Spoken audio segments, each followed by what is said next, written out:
Peter King, who's back here on the show. How are you, PK? Rich Eisen, I'm doing well, thank you. Appreciate it. And thanks for having me on to talk about the book. Yeah, we will definitely talk about that. I do want to hit some topics du jour, if you don't mind, here in the Honda Insider Report with Peter King on the Rich Eisen Show. So what do you think of Stafford's contract? What do you think of it? It was, the game of quarterback contracts is very, very simple. It's a game of hopscotch. And I talked to Derek Carr about 3 weeks ago in Napa at Raiders camp, and he basically shrugged his shoulders and he said, Matthew Stafford's going to pass this any day. It's really not a big deal. It's the same thing that Joe Flacco said 2 years ago. So all these guys know it. Somebody sets the boundaries, and somebody else jumps over the boundary. And it'll be the same thing with Kirk Cousins if he ever gets a long-term deal. And everybody will say, oh, my God, you can't pay Kirk Cousins $27 million a year. You can't think of it in terms of the monopoly money that they're throwing around because, very simply, if the salary cap goes up every single year 7 or 8 or 9%, which it does, if it's going to do that, then, the money is $20 million 2 years ago should be $24 million today. It just should be, because in today's dollars, that's what it's worth. You're paying a quarterback the same percentage of the salary cap that you probably paid him 15 years ago. It's no different. Well, do you think we'll see a point in time, Peter, where a team like the Lions with a quarterback with the numbers like Stafford has racked up in terms of yards and also career playoff wins at age 29 would rather – do you think we would see a team that they would rather trade that guy away, let him walk and start over again, and that is the way that they will conduct business in the NFL and come up with some sort of formula if to they win? do, I'll laugh at them. I mean, that's a stupid way to do business. Would you rather not pay somebody who's the most important person in your franchise, including the owner, the general manager, and the coach? He's the most important person in your franchise, your starting quarterback. And you would rather say, oh, we'll go with Colt McCoy then, or whatever your backup du jour is. That's a silly way to do business. If somebody does that, they're going to go 5-11. Or they could come up with some sort of Moneyball formula where they could figure out other players on the team and the quarterback becomes somewhat of a fungible part. And then you pay everybody else to try and win football games, and you don't get stuck in a situation. The problem with that logic is that if you are a starting quarterback on a team that wins 12 games, you're not going to pay the starting quarterback $13 million a year or $11 million. That's faulty logic. No agent for a quarterback like that. The only quarterback in this era who consistently takes less than what he would be worth on the open market and doesn't mind doing so is Tom Brady. He's done it since 2004 when he said to the Patriots, look, you just pay me a respectable number, and if you guarantee me that you're going to spend to the salary cap, I'm fine with that, because Brady knew that he would rather have good players surrounding him because he always knew that he could make a huge amount of money off the field very easily. And that, to me, is a smart way to do it. But I don't think any quarterback would say, for instance, if he was a, quote, complimentary piece, end quote, he wouldn't just say, oh, okay, well, you can pay me 40% of what the going rate is for a great quarterback when we win 12 games. That's not the way quarterbacks are going to work. Peter King here in the Honda Insider Report on the Rich Eisen Show. Ask him the poll question, Chris Brockman. Go for it. The poll question of the day here. Ask him. Yeah, Peter, who would you want as your team's quarterback for the next 5 seasons? Matt Stafford, Derek Carr, Kirk Cousins, Andrew Luck, Drew Brees. All 5 of them are the top 5 annually paid quarterbacks right now.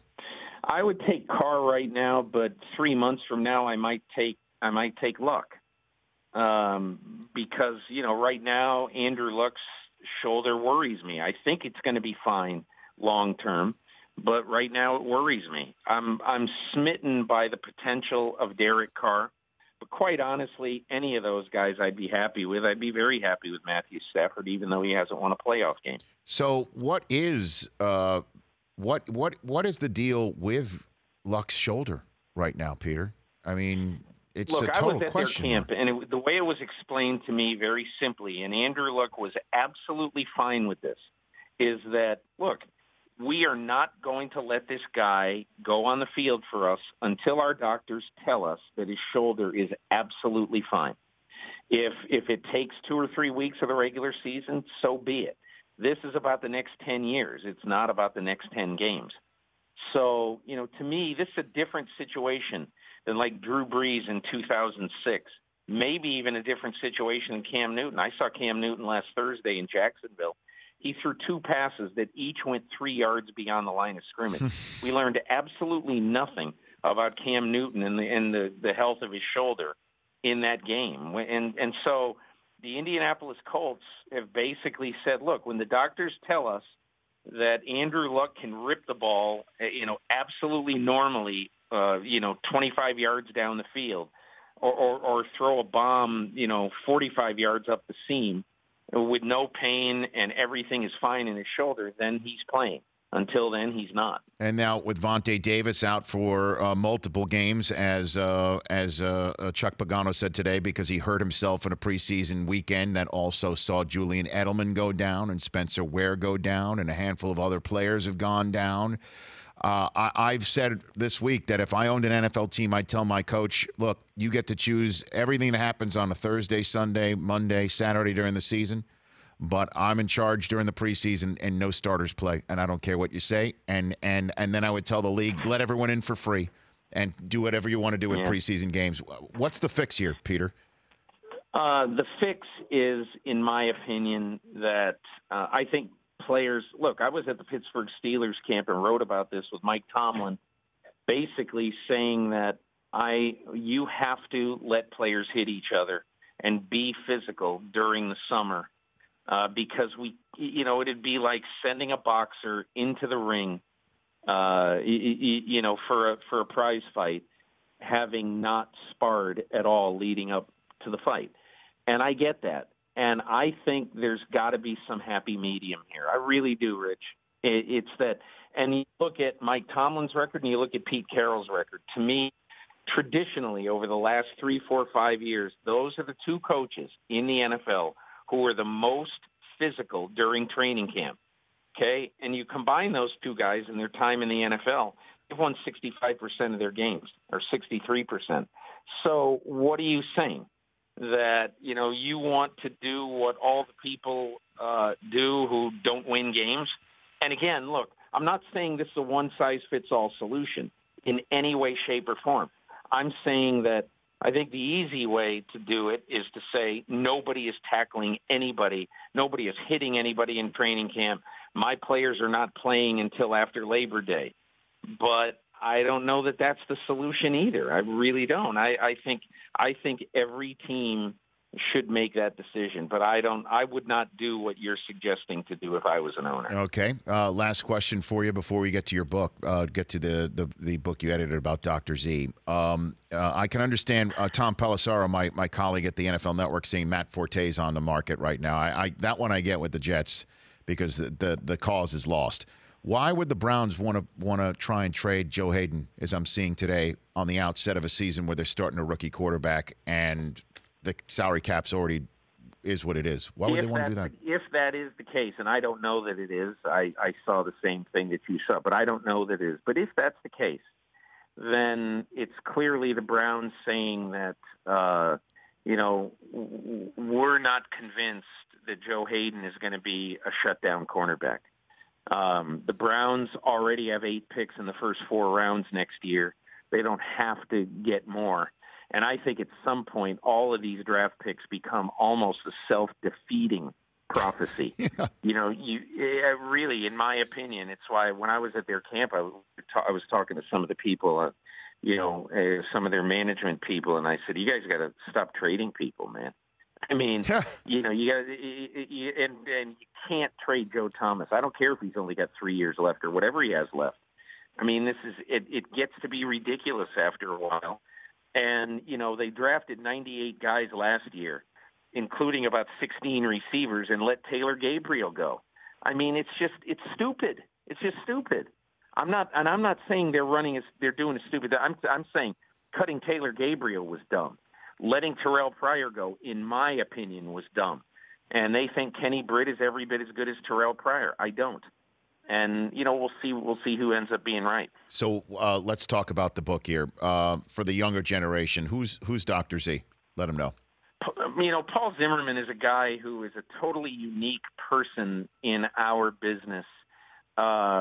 Suffered no fools. He was one of these guys who, and is one of these guys, he's still with us, but he is one of these guys who, more than anybody that I've ever met in the business, is, a 1950s sports writer come to life. He was a skeptic. He was kind of an acerbic, often bitter guy, mad at the world, but he questioned everything. And as close as I was to him, he could drive me out of my mind. I mean, there was a time when I had to present Paul Tagliabue to the Hall of Fame in front of the Hall of Fame committee in 2008, and I presented my case, and he got up and he totally ripped my case to shreds. And I was so angry at him, I wanted to punch him in the nose. But it's one of those things about him that I truly respected. He didn't care that we were friends, or he didn't care anything about that. He was going to say exactly what he thought. This is a guy who, interviewed Lombardi and had a closeness with Lombardi. He drank wine with Chuck Noll, who nobody knew. He sparred with Ernest Hemingway in his younger days. I mean, he's a unique character in the history of the media. And this book has so mmany fun stories. Today, even the private guys, relatively private, like Tom Brady. I mean, shoot, I did a 76-minute podcast with him a week after the Super Bowl. So nobody today is really going to be unknown. And yet all the great, mythical, great players, starting in about 1955, there's like a 20-year period where Paul Zimmerman knew him better than anybody. So I think this book will help you realize how Joe Namath got to be so famous, how John Unitas got famous, Vince Lombardi, Jim Brown. There's just a lot of fun things in this book. Dr. Z, The Lost Memoirs of an Irreverent Football Writer. Before I let you go, Peter, does Jerry Kramer get in finally? What do you think? I think he probably does, Rich, but, I don't know. He needs 39 votes out of 48. That's a lot of people say, well, he ought to be able to get that. Well, you think that about a lot of people going into that meeting, but we'll see about the discussion. I understand the emotion about Jerry Kramer, no question about it. But he's been he's been a finalist 10 times. Unbelievable. 9 times by a jury of his peers, people who watched him all the time, and 9 times the people who watched him every week didn't vote him in. So what's the deal? And one time when he was a seniors candidate in 1997, he didn't get the 80% of the vote. So, we'll see what happens. But I don't think it's slam dunk. But we'll see what happens. Peter, always love chatting with you. If I don't chat with you before the season, enjoy kickoff, and then we'll have you back on as soon as possible. Thanks. Thanks so much, Rich. Always. That's Peter King at SI_Peter King. The Rich Eisen Show. Weekdays at noon Eastern on radio stations across the country and audience. If you like that, download our app. Please, just if it's a memory thing, just delete other apps. You don't need those apps. This app, the Rich Eisen Show app, you need that.